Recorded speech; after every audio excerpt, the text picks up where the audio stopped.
Alright, so we got finished looking at the Folsom prison attack. Now we're going to look at a little bit more sophisticated manner of attacking. Again, we're going to look at attacks against an armed assailant. Again, these attacks are easily justified. When someone with a knife is threatening us, this is a very serious situation. We do not need to wait for an attack if we feel threatened and there is the appearance that an attack against us is imminent. We prefer to bring the fight to the threat so that the threat is in the reactionary phase rather than us. In this section, we're going to look at a variety of attacks that will allow us to take advantage of the position the threat is in. In the fighting stance we use in this course, we use the one that we feel has the most strength and the least weaknesses. Since a threat may be in any one of four basic stances, we're going to look at four different attacks that will address each stance's strengths and weaknesses.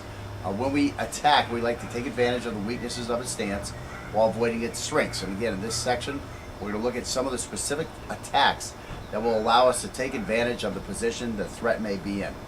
Again, the attacks are going to be similar to the zone defense counterattacks, and each attack may be modified to suit your personal strengths.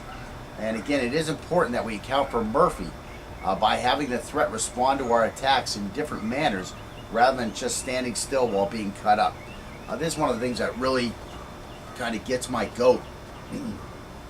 Is you'll see a guy teaching a class, and he'll show a technique to students, and he'll say, okay, you're standing here and you're doing this, and then I do this and this and this and this and this, and while he's doing this and this and this and this, the student just stands there and doesn't continue the fight. Well, that's not very realistic. And one of the things they talk about is Murphy. Again, who's Murphy? Murphy is anything that can go wrong will go wrong at exactly the wrong moment. So this is what you have to be aware of during a fight, is that something can go wrong. You have this perfect little technique that you've been in your basement or your garage or your backyard or even at the dojo, and you've trained and you've trained and you've trained. You've done this technique and you've done this technique and you've done this technique, and now all of a sudden you get out there in a situation where a guy is standing in front of you with a knife, and you go to launch your technique at this guy, and all of a sudden he doesn't respond to you the way the instructor had you respond to him when he taught you the attack. And this guy on the street, he doesn't respond the way your training partner responded to you all the times you practice his attack. And all of a sudden, he's not where he's supposed to be so that you can complete the attack. Or all of a sudden, his knife is coming at you like your buddy's knife never came at you because you were trying to do your technique. And that's the big problem. That's what you really have to be aware of, is you have to be able to defend yourself the entire time you're throwing these techniques. I see guys on the internet, and these are some very highly respected instructors, and one guy does a mechanical cut to an inner thigh, and to get down there to get to the inner thigh, he's literally like, if I'm addressing the threat right here in front of me and I'm going down to stab his inner thigh, well, I've practically given him my back. Well, as long as all these cuts up here got the effect that they were supposed to, and as long as he doesn't have the ability to fall me down here or move his leg as I'm trying to stab him, everything's going to work out fine. But in my world, things just don't work like that.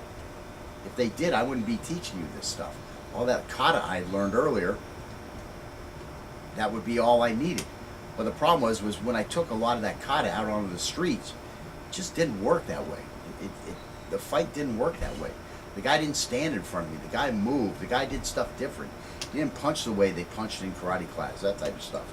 Hubud and these Wing Chun drills, all that type of stuff, these Chai Sao drills, they work great in the class because you're fighting in a style that they're intended to work against. Once you get out there in the real world, it doesn't always work that way. So you have to Murphy everything you do.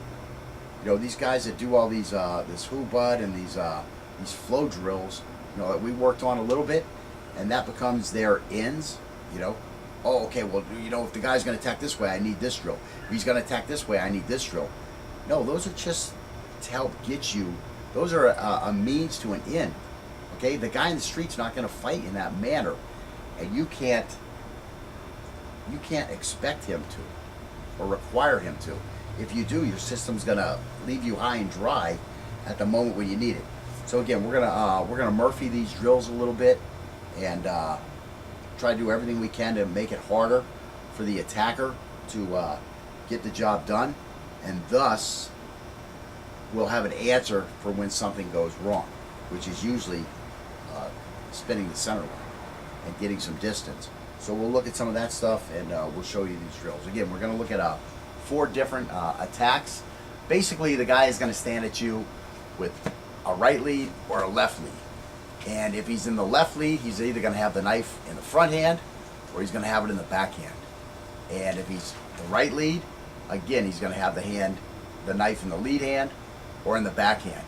And depending on which of those he has, again, reverse grip, forward grip, not a big difference in this instance because of the weaknesses the stance allows. I mean, just to give you a quick start, I mean, if I have the knife in my rear hand and I have a hand forward, this right hand forward, well, this area of my body is very exposed. It's going to take the knife a long way to get on anybody who is attacking this area of my body.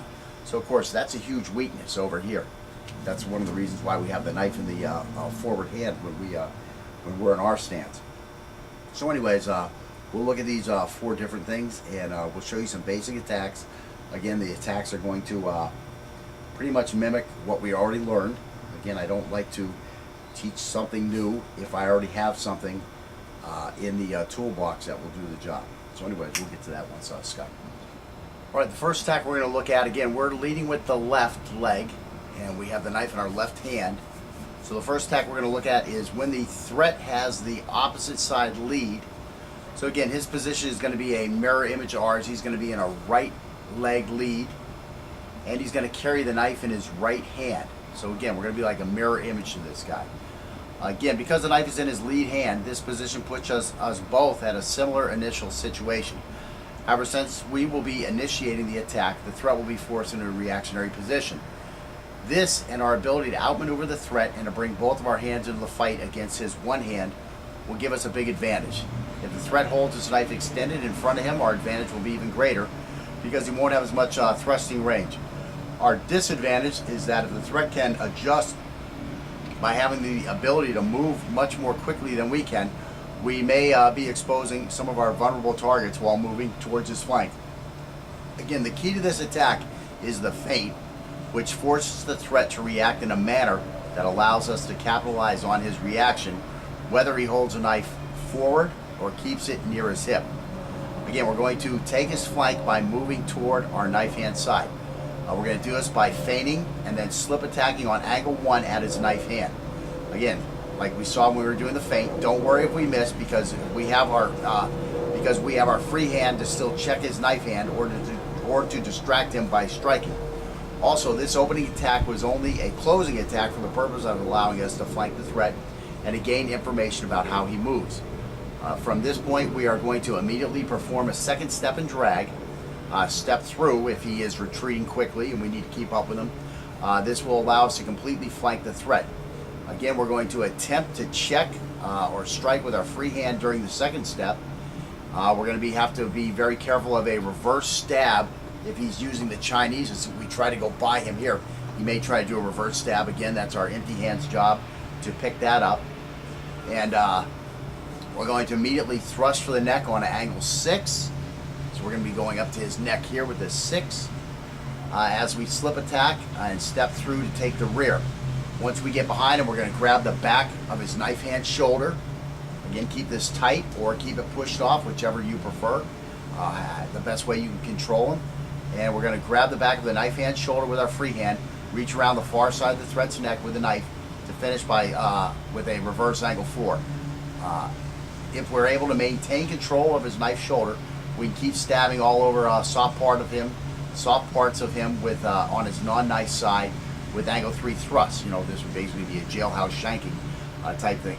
If we can't maintain control of his rear, we should be able to outmaneuver him while delivering slip attacks until he bleeds out. Again, you know, how long are you going to stay here and continue to stab this guy is completely up to you and completely dependent on how much control you have of that knife hand shoulder. You've got that in tight, he can't get the knife to you. Your forearm is blocking his upper arm so that the knife can't make its way back towards you. You just keep stabbing him until he falls down. Again, you can also use a foot and step on the back of his knee joint, kick that knee out and drop him to the ground that way. Or again, you can just push him off as we were doing with a check, a heavy check, and then do a spin the center line in a way that will cause him to have to turn very far to get back online to you.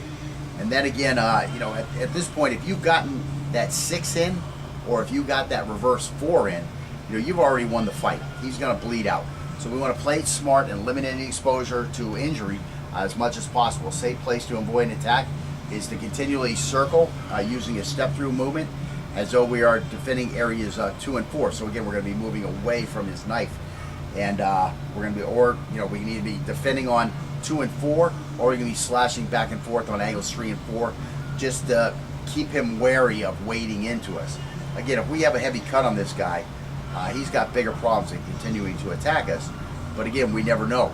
Maybe this guy is is the thug that I talk about. And he's going to go down with a fight. Again, our initial attacks don't have to be successful to be beneficial to us, though we must complete these closing attacks in a completely defensible position. As I said, seeing how the threat responds to the attack can help us determine if a better strategy is available. This is one of the reasons why it's important to practice against as many different people and styles as possible. And again, when we go through this, we're going to try to Murphy it up a little bit, and we'll show you how to get out of those situations. Right before, knife is going to be in the right hand, and what I'm going to do is I'm going to throw a feint, and with my feint, I'm then going to attack to the side. So again, here's my feint here, here, here's my cut here. I can catch this here. This one goes up here, here. Now put the knife, tuck the knife in tight. Tuck it tight. Again, I'm going like this here, going here, bam there, bam there. That's basically. Now we'll go a couple quick ones. So what will happen is you'll come up, you'll point at me, and I'll get my attack.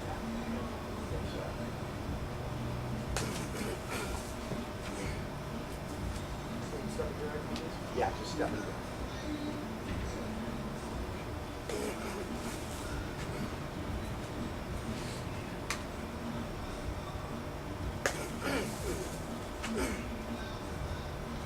Get knife back. Just keep the knife back.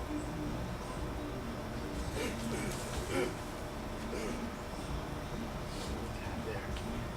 And let's see what else there really is. There's really not a whole lot. Okay, now after I do this, do one here. So one here, and then try to turn towards me. So you're going to point. You're going to do like an angle 1, and then come with an angle 4.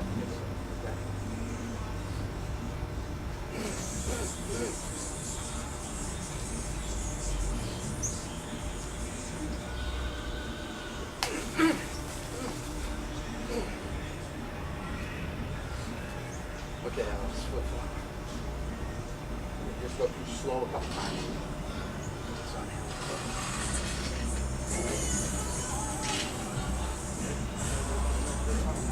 Right, try to get the neck quicker. I mean, that's the thing I want to go low a lot too.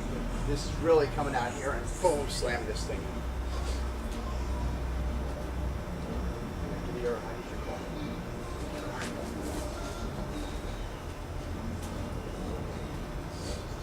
Speed it up a little bit. Need your car, man.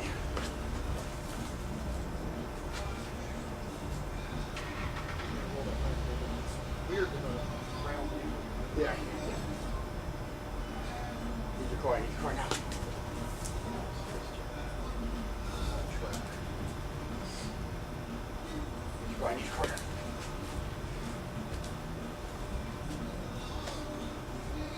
Need your car. I need your car now.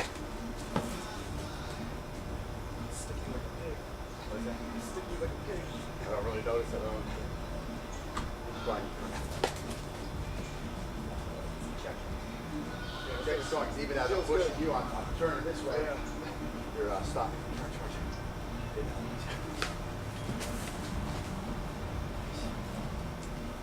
The stab and the slash on this side.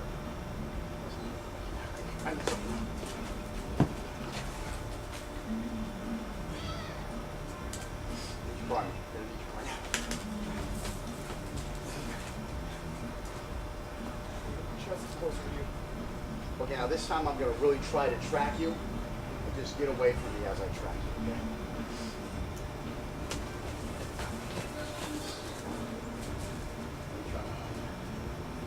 Really try to track me after your slide out here just a little bit.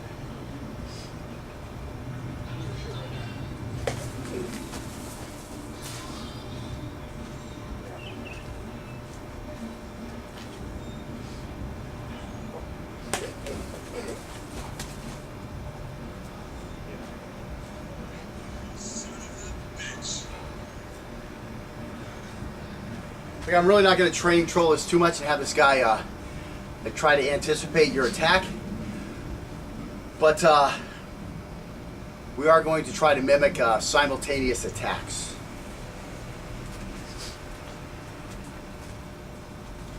What I'm going to do is when I point my finger at you, I'm coming with the knife. So when I point my finger at you, you need to start your defense. Okay? Need your car.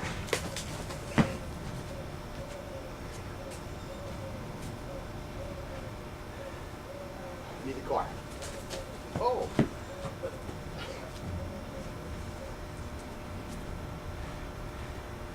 Now that right there is one of the best ways to training troll a training troll. Is you don't do what you're supposed to do. Now if you ever think a guy's training trolling you and he is sure that he is not training trolling you and he's being a good student, do what Scotty just did. Just go the opposite way. And when he gets left high and dry, then you'll be able to say to him, well, see how you got left high and dry that time, and the other times you're not getting left high and dry? Well, what's the difference? You didn't know what I was going to do. That's why you got left and high and dry. Because you couldn't training troll me, because I didn't do what you were anticipating. That's one of the simplest ways to tell. It was actually quite nice by Sky to do that. And again, what's he doing there? Well, because he's kind of training trolling me almost. In that, because he knows that I'm going to attack, he goes into a defense response instead of an offensive response. But again, that's the way you trick your training troll. Is when he keeps anticipating your movement, screwing up your little parade, not being in a reactionary phase like he's supposed to be in. Put him in a reactionary phase by doing something different to him, and maybe hurt him. Teach him a little lesson. Like you're supposed to go this way, instead just step this way and like stick your finger in his eye. Jesus. It's just a joke, just a joke. Disclaimer, do not stick your finger in your friend's eye. Yeah, let's be completely just, disclaimer, don't stick your finger in your eye. That's what Scott wanted me to say, so I'll listen to him. Okay, so that's basically it for that one, right? Let me try one of those. Yeah. So again, when you point your finger, then immediately come with the attack. Yeah, you're on the right.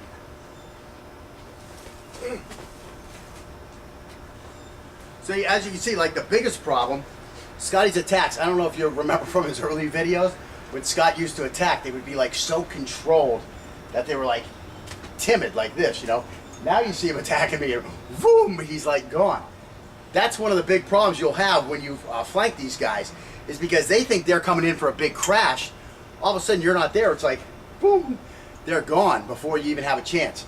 But again, most guys don't have really effective slip attacks, so they don't really have that quick momentum going forward like we have. And again, this stuff looks kind of slow when you look at it on a video, but it's hard to get your body moving in a direction quickly and smoothly.